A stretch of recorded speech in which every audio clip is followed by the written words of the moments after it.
నమస్తే, welcome to Leo.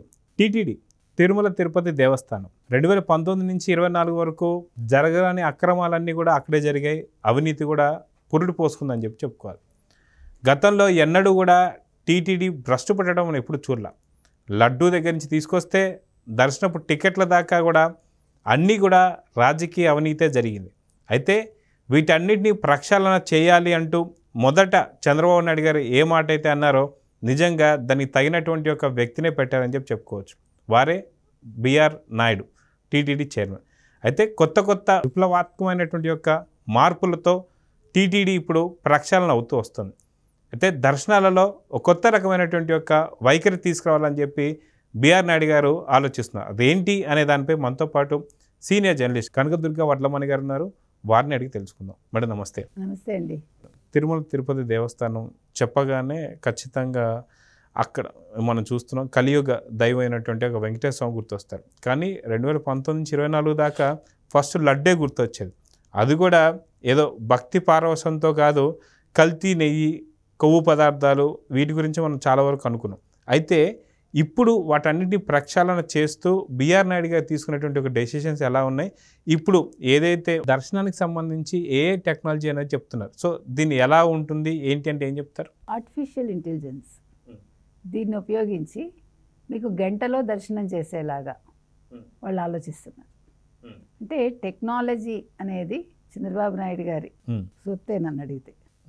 ఆయనకు తగినట్టుగా మరి ఆయన సూచించారా లేదు ఈయన అందరితో కలిసి ఆలోచించి ఈ విధానం అమలు చేయబోతున్నారా అనేది మనకు తెలియదు. కానీ అంటే ఆంధ్రప్రదేశ్ టెక్నాలజీలో నెంబర్ 1లో ఉండబోతోంది అనడానికి ఇదొక నిదర్శనంగా చెప్పుకో. అంటే అన్ని అభివృద్ధి పనుల్లో భాగంగా ఆర్టిఫిషియల్ ఇంటెలిజెన్స్ని కూడా ఈరోజు తిరుమల తిరుపతి దేవస్థానంలో ఉపయోగించాలి భక్తుల సౌకర్యార్థం. అంటే భక్తులకి ఎటువంటి అసౌకర్యం కలగకుండా, వాళ్ళు క్యూ కాంప్లెక్స్ల్లో ఎక్కువసేపు పడిగాపులు కాయకుండా తొందరగా వచ్చి దర్శనం చేసుకుంటే, అంటే ఇవాళ మీరు 60-70 వేల మందికి ఒక రోజు దర్శనం కల్పించగలుగుతున్నారు అనుకుందాం. సో దీనివల్ల ఇంకా ఎక్కువ మందికి అవకాశం ఉంటుంది. ఇప్పుడు ఎలా ఉంటుందంటేనండి, వెంకటేశ్వర స్వామి యొక్క మహత్యం మనకి మీరు వెళ్ళాక మళ్ళీ ఎప్పుడు వెళ్తామా అని ఆలోచిస్తాం మనం. అది ఆ దేవుడు గొప్పతనం.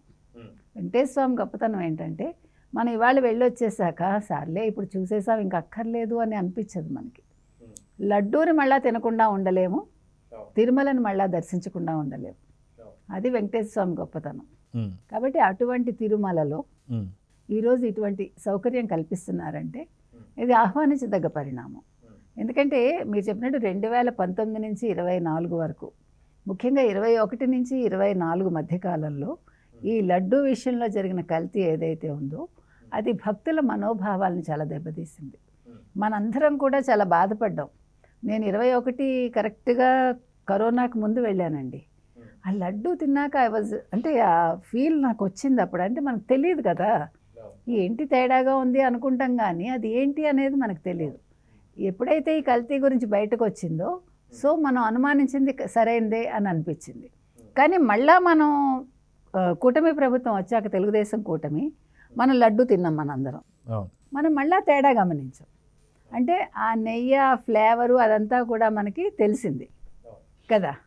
కాబట్టి ఈ మార్పు ఇప్పుడు అన్ని విషయాల్లో ఎలా మార్పు వస్తుందో, అంటే తిరుమలలో మనం మాట్లాడేది చాలా అంశాలు, ముఖ్యంగా ఈ కల్తీ విషయం మీద ఈరోజు విచారణ జరుగుతోంది. సో లడ్డు విషయంలో, నెయ్యి విషయంలో ఇప్పుడు మంచి నెయ్యి తీసుకొస్తున్నారు, మంచిగా ప్రసాదం ఇస్తున్నారు. తర్వాత చాలా మార్పులు చేర్పులు జరుగుతున్నాయి. అన్యమతస్తుల్ని బయటకు పంపించేశారు. తర్వాత ఈవెన్ మీరు కొట్లలో కూడా, అక్కడ కొట్లు ఉంటాయి కదండి, ఆ కొట్లలో కూడా క్రిస్టియన్స్కి సంబంధించినవన్నీ కూడా ఒక కొట్టును వాళ్ళు సీజ్ చేశారు.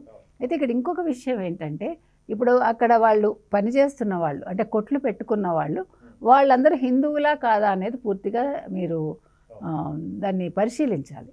ఎందుకంటే ఇప్పుడు కన్వర్టెడ్ క్రిస్టియన్స్ ఉంటారు, వాళ్ళు హిందువులు అని చెప్పుకుంటారు అవసరానికి కొంతమంది, అందరూ కాదు. కానీ వాళ్ళు మళ్ళీ హిందువులకు సంబంధించి అంటే ఆదాయ మార్గాలు ఉంటే మాత్రం అక్కడ హిందువులు అయిపోతారు, మళ్ళీ వాళ్ళు క్రిస్టియానిటీని పాటిస్తారు. సో ఇలాంటి చోట్ల చెక్ చేయాలి. ఇంకా కొంచెం సందేహాలు ఉన్నాయి. నేను ఇటీవల తిరుమల వెళ్ళానండి, కాబట్టి ఇంకా చాలా సెక్యూరిటీ పరంగా కావచ్చు, అన్ని రకాలుగా కూడా ఇంకొంచెం టైటన్ చేయాలనేది నా భావన. అంటే ఇప్పుడు బాగులేదని కాదు, కానీ వీళ్ళ మార్క్ ఇంకా కనిపించాలి. అంటే ఆ వైసీపీ మొత్తం ఆ ఛాయలేమీ లేకుండా తిరుమల తిరుపతి దేవస్థానంలో తెలుగుదేశం కూటమికి సంబంధించి ప్రభుత్వానికి సంబంధించిన ఆ ముద్ర కనిపించాలని చెప్తున్నాం. అయితే గతంలో మనం చూసుకుంటే ఏదైతే వైసీపీ హయాంలో కొండపైన పూర్తి స్థాయి రాజకీయాలు మాట్లాడేవాళ్ళు. ఏదైతే వాళ్ళని తొక్కేస్తాం, వీళ్ళని నలిపేస్తాం అని కావచ్చు, లేదంటే ఆ పార్టీని ఈ పార్టీకి సంబంధించిన వ్యక్తుల్ని చంపడం కావచ్చు, ప్రతి విషయం కూడా మాట్లాడిన సందర్భం మనం చూసాం. కానీ ఇక్కడ బిఆర్ నాయుడు గారు వచ్చిన తర్వాత ఆయన కూటమి తరఫున చైర్మన్గా ఎంచుకోబడ్డా సరే ఆయన ఒకటే ఒక మాట ఏం మాట్లాడారంటే కొండపైన ఎటువంటి రాజకీయాలు మాట్లాడినవన్నీ. సో దీన్ని ఎలా తీసుకోవాలంటారు? మీరు చెప్పినట్టుగా తొక్కేస్తాం, చంపేస్తాం, పొడి చేస్తాం అన్నారు కదండి. అందుకని వెంకటేశ్వర వాళ్ళని తొక్కేశారు. మీరు ఎన్నికల్లో గెలవకండి, మీరు తొక్కేయండి అని చెప్పి ప్రజల్ని తొక్కేయమన్నాడు ఆయన. అందుకనే ప్రజలు వాళ్ళని తొక్కేశారు, గొడవ వదిలిపోయింది. తర్వాత ఇటీవల కాలంలో ఫోటోషూట్స్ ఒకటి చూసాం మనం. దువ్వాడ శ్రీనివాస్ కావచ్చు, ఆవిడెవరు దివ్యల మాధురి గారు కావచ్చు, అంటే వాళ్ళు ఏదో కపుల్స్ లాగా కొత్తగా పెళ్ళైన జంటలాగా ఫోటోషూట్ చేసుకున్నారు. తర్వాత ఇంకొకళ్ళు ఎవరో పులి విషయంలో, పులి వచ్చింది అని ఒక సీరియల్ నటి ఆవిడ ఒకటి చేసింది. తర్వాత ఇంకేదో కూడా ఒక 2-3 సంఘటనలు జరిగాయి. సో వీటన్నింటికి పూర్తిగా పులి స్టాప్ పెట్టాలండి. మీరు చెప్పినట్టుగా ఆయన వీటన్నిటికీ కూడా పులి స్టాప్ పెట్టిస్తారు. తర్వాత రాజకీయాలు మాట్లాడకూడదు అనేదానికి ఆయన తెర దించేశారు. బిఆర్ నాయుడు గారు చెప్పారు కదా, ఇక్కడ అసలు రాజకీయాలు ఎందుకండి? దేవుడి కొండ మీదకి వచ్చి మీరు వచ్చింది దేనికి? మిమ్మల్ని మీరు ప్రదర్శించుకోవటానిక, దేవుడికి మీరు మొక్కులు చెల్లించుకోవటానిక? మనం దేవాలయానికి వెళ్ళినప్పుడు ఒక మనస్ఫూర్తిగా మనం అంటే మౌనంగా వెళ్ళటం చాలా మంచిది. నన్ను అడిగితే తక్కువ మాట్లాడి భగవన్నామస్మరణ చేసుకుంటూ మనం ఆ వెంకటేశ్వర స్వామిని దర్శించుకుంటే బాగుంటుందా? లేదు వెంకటేశ్వర స్వామిని దర్శించుకొచ్చి మనం పనికిమాలిన మాటలు మాట్లాడతామా మనం కొండ మీద? అసలు ఆ కొండ మీద తోసేయాలండి ఎవరినైనా కూడా. మీరు ఏమన్నా అనుకోండి, ఏం బాధ లేదు.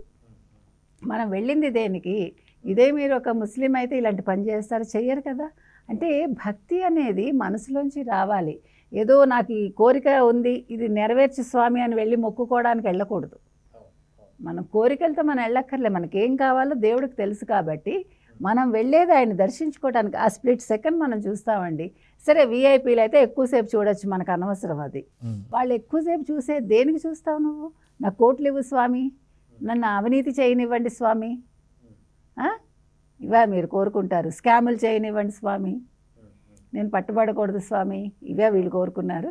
కాబట్టి ఇవాళ వీటన్నిటికీ ఒక పులి స్టాప్ పడుతోందండి.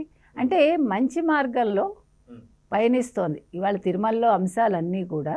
అంటే ప్రజలకు అనుకూలంగా, ప్రజల్ని ఇబ్బంది పెట్టని రీతిలో వాళ్ళకి అంటే సుఖంగా వాళ్ళకి ఒక దర్శనం జరిగేలాగా త్వరితగతిని.